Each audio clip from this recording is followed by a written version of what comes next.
Hello friends, आज का topic है natural products, sugar industry, GATE chemical engineering, subject chemical technology. तो आज हम डिस्कस करेंगे शुगर इंडस्ट्री। तो आइए स्टार्ट करते हैं। तो शुगर को हम सुक्रोस भी बोलते हैं, जिसका केमिकल फार्मूला C12H22O11 होता है, और इसके रॉ मटेरियल होते हैं शुगर केन और बीट। ये एक डाइसेचराइड है consisting two monosaccharides, that is D-glucose and D-fructose.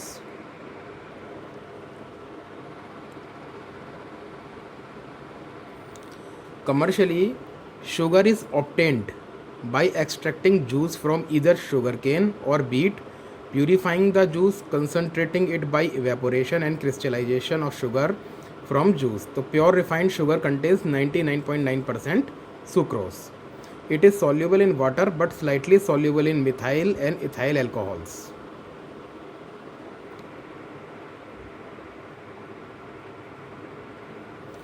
तो शुगर इंडस्ट्री को ब्रीफ में डिस्क्राइब करने से पहले मैं इसको आपको एक बार इसका फ़्लो चार्ट या फ़्लो शीट दिखा देता हूँ कि ये कैसे वर्क करता है।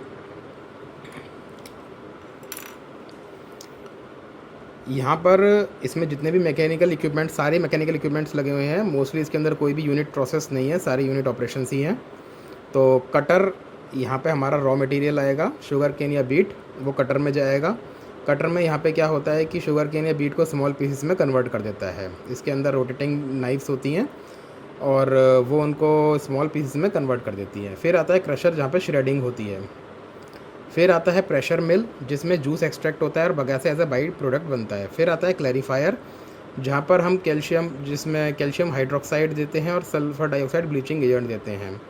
तो यहाँ पर हमारा जितने भी आपकी कोलोडियल इम्प्योरिटीज़ और गम, सैंड वगैरह जो भी होता है, वहाँ पर ये सब सेपरेट हो जाता है बाय प्रेसिपिटेशन। फिर आता है रोटरी फ़िल्टर, वहाँ पर जितने भी इंसॉल्युबल इम्प्योरिटीज़ होती हैं वहाँ पर सेपरेट हो जाता है, और एक आपको एक फ़िल्टर केक मिलता है जो कि फर्टिलाइज़र के रूप में इस्तेमाल करते हैं। फिर आता है वेपोरेटर, जहाँ पर हमारा जूस वेपोरेट किया जाता है in order to reduce the water concentration. तो उसके लिए हम मल्टी इफेक्ट वेपोरेटर यूज़ करते हैं, सच एज़ लॉन्ग ट्यूब और राइजिंग फिल्म टाइप। फिर आता है क्रिस्टलाइज़र, उसके लिए हम वैक्यूम पेन्स यूज़ करते हैं to create a sugar crystal. फिर आता है सेंट्रीफ्यूज़। तो सेंट्रीफ्यूज़ के अंदर क्या होता है कि हमारा ये मैसिकेट इसके अंदर जाता है। मैसिकेट क्या होता है कि सिरप प्लस शुगर क्रिस्टल्स को हम मैसिकेट बोलते हैं। फिर सेंट्रीफ्यूज़ में से हमारे को प्योर रिफाइंड शुगर मिलती है जो कि 99% होती है। अच्छा, जो हम सेंट्रीफ्यूज़ यूज़ करते हैं वो बास्केट टाइप होती है। ओके, तो ये इसका एक बस फ्लो चार्ट है। तो ये हमें बिल्कुल ऐसे ही सीरीज़ में याद रखना है कि अगर ये क्वेश्चन में भी आ जाए तो हमें पता होना चाहिए कि किसके पीछे, आगे पीछे कौन से इक्विपमेंट या मैकेनिकल ऑपरेशंस हुए थे।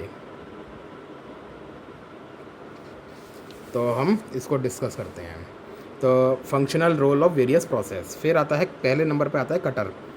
तो इसके अंदर नाइफ्स होती हैं, cut canes into small pieces, rotate at 400 से 500 आरपीएम पे। ये कटर के अंदर हमारे नाइफ्स लगी होती हैं। फिर आता है क्रशर, जहाँ पे श्रेडिंग होती है। Shredding is done here, consist 2 roller rotate in opposite directions.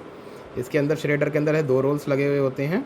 और फिर इसके अंदर ये हम, जैसे आपका गन्ना जो इसमें डालते हैं, तो क्या कहते हैं, ये 2 जो रोल्स होते हैं अपोजिट डायरेक्शन में रोटेट होते हैं क्रशर के अंदर। ओके, फिर आती है pressure mills, consist pressure rolls made up of cast iron roll. इसके अंदर एक प्रेशर रोल के अंदर 3 रोल्स होते हैं। मैं आपको भी दिखाता हूँ कैसा दिखता है वो। Consist pressure rolls made up of cast iron rolls, 85 से 90% juice is extracted here, bagasse are the by product hear.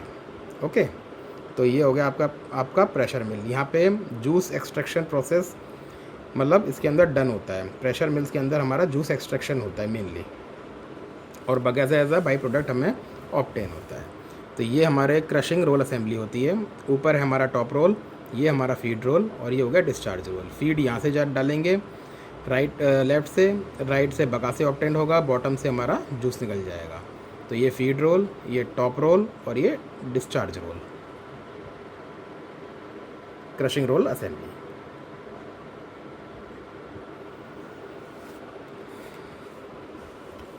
अच्छा जी, फिर आता है क्लैरिफायर। तो इसमें 2 प्रोसेस होते हैं, carbonation process and sulphitation process. Okay, तो क्लैरिफायर का जो क्लैरिफिकेशन का काम होता है, मेनली जितनी भी हमारी इम्प्योरिटीज़ होती हैं उनको हम बाय प्रेसिपिटेट करके उनको रिमूव कर लेते हैं। तो इसमें दो प्रोसेस होते हैं क्लैरिफिकेशन के, carbonation process and sulphitation process. तो कार्बोनेशन जो प्रोसेस होती है हम उसमें क्या यूज़ करते हैं, calcium phosphate. Calcium phosphate is added followed by a milk of lime to precipitate the colloids. Milk of lime is calcium hydroxide here. तो हमारा जो भी क्या कार्बोनेशन प्रोसेस के अंदर हम दो चीज़ यूज़ करते हैं, calcium phosphate in addition of milk of lime to precipitate the colloids. और जो सल्फाइटेशन प्रोसेस है हम इसमें सल्फर डाइऑक्साइड लेते हैं act as a bleaching agent. तो carbonation process and sulphitation process are use for clarification purpose. Okay,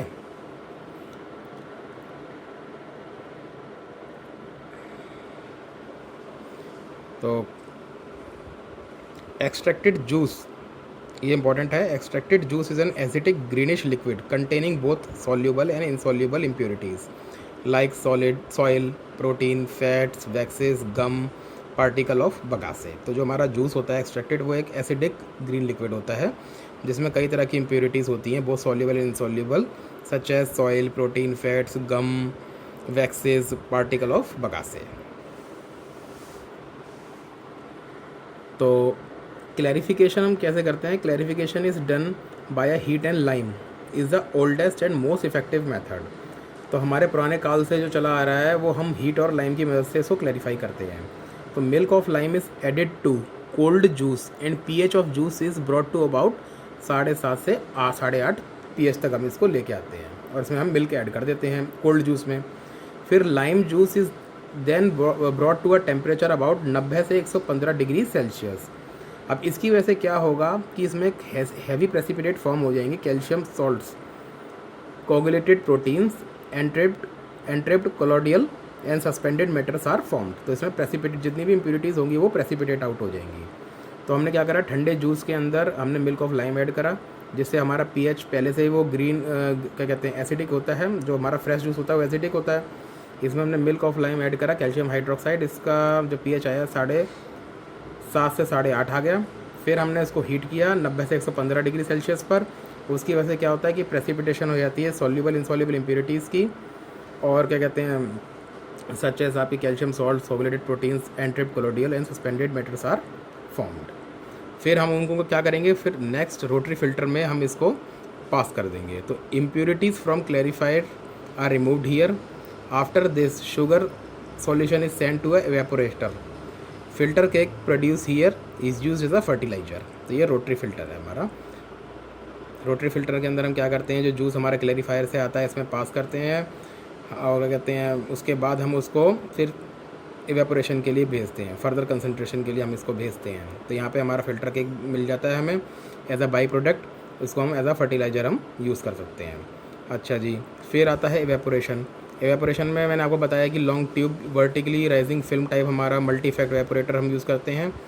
और इसमें क्या होता है कि जो हमारा जूस होता है उसमें 80 से 85% पानी होता है। तो आफ्टर वेपोरेशन वो 40% तक आ जाता है, मतलब इसमें जो 80 से 85% वाटर होता है वो रिड्यूस टू 40% ऑफ वाटर। इससे क्या होता है कि जो हमारी चीनी होती है फिर वो क्रिस्टलाइजेशन के लिए रेडी हो जाती है। तो 3 से 4 forward feed multi effect evaporator हम यूज़ करते हैं और लास्ट इफेक्ट होता है वो वैक्यूम यूज़ करते हैं।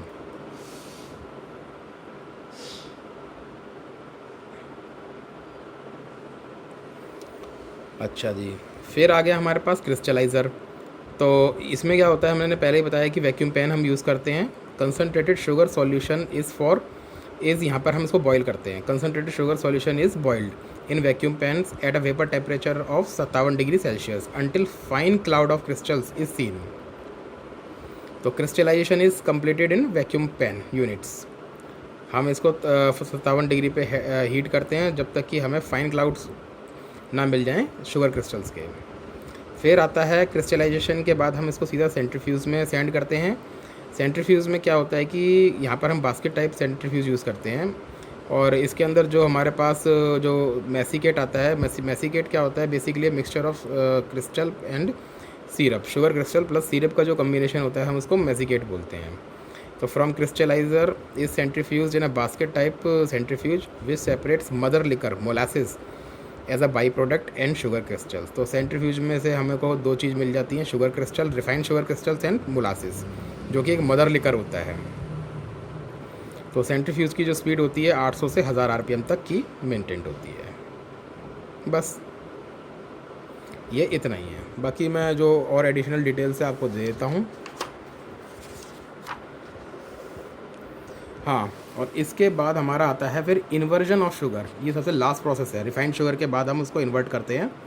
तो inversion of sugar, in this process the sucrose solution is converted to monosaccharides, D glucose and D fructose में हम इसको कन्वर्ट कर लेते हैं, ईदर बाई एसिड हाइड्रोलाइसिस और बैक्टीरियल हाइड्रोलाइसिस।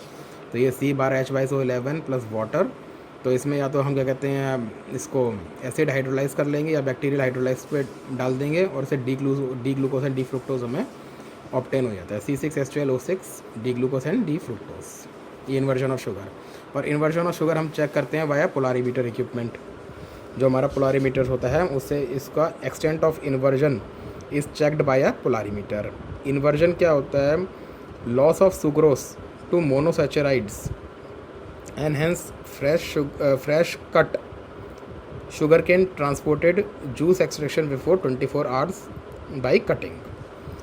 तो इन्वर्जन जो इन्वर्टेड शुगर होती है उसकी -20 डिग्री पोलराइजेशन होती है और नॉन इन्वर्टेड शुगर की +97 डिग्री पोलराइजेशन होती है। मैं फिर से बताता हूँ कि इन्वर्टेड शुगर की जो पोलराइजेशन होती है -20 डिग्री होती है, नॉन इन्वर्टेड शुगर की +97 डिग्री पोलराइजेशन होती है। तो extent of inversion is checked by a polarimeter. अब थोड़ा सा मैं आपको एक बार कार्बोनेशन और वो क्लैरिफिकेशन प्रोसेस के बारे में बताता हूँ। तो कार्बोनेशन में हम क्या करते हैं, calcium hydroxide plus calcium hydrogen phosphate या कैल्शियम फॉस्फेट का यूज़ करते हैं। फॉस्फोरिक एसिड और carbon dioxide can be used as a acidifying agent. इसको मार्क करिएगा, फॉस्फोरिक एसिड और carbon dioxide can be used as a acidifying agent. Aim क्या होता है इसका? To reduce alkalinity in carbonation process to improve filtration and improve decolourisation.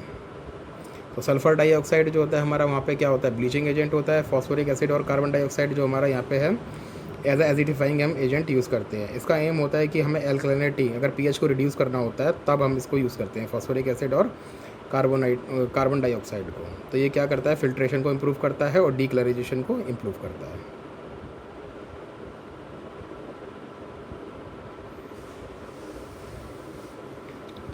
अच्छा, further more clarification process, जो सल्फाइटेशन process होता है वो 65 डिग्री सेल्सियस पे कैरी करा जाता है, और जो कार्बोनेशन प्रोसेस होता है वो 90 से 115 डिग्री पे डन किया जाता है।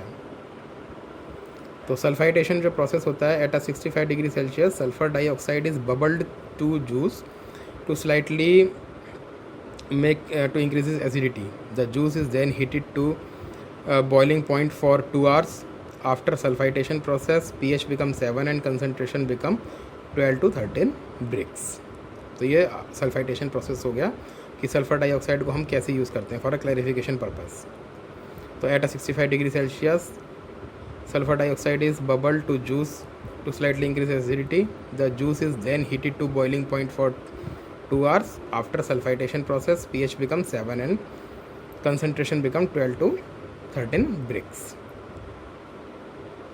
So sulfitation process and carbonation process are the clarification process used in a sugar industry, and phosphoric acid and carbon dioxide is used to increase the acidity of juice in order to improve the filtration and decolorization.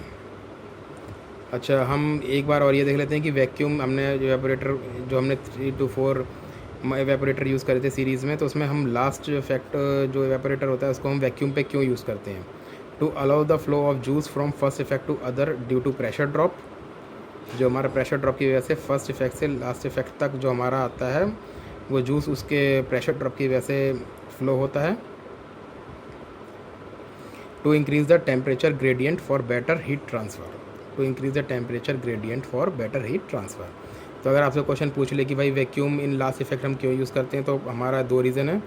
To increase the temperature gradient for better heat transfer, to allow the flow of juice from first effect to other due to pressure drop. बस, तो ये sugar industry हमारी complete हुई।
ये हमारी flow sheet है sugar industry की।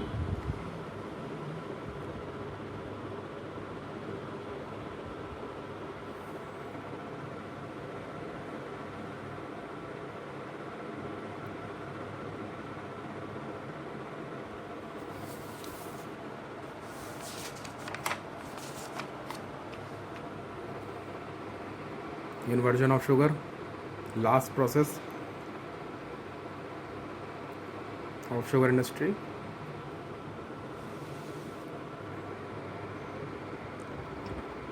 Extent of inversion is checked by polarimeter equipment. Inverted sugar have a value of minus 20 degree polarization. Non-inverted sugar have a plus 97 degree polarization value. Carbonation process and phosphoric or carbon dioxide used for a clarification purpose. Clarification process, sulfitation and carbonation process done at two different temperatures. Sulfitation process 65 degrees Celsius and carbonation process is 90 to 100 degrees Celsius. The sulfitation process is here.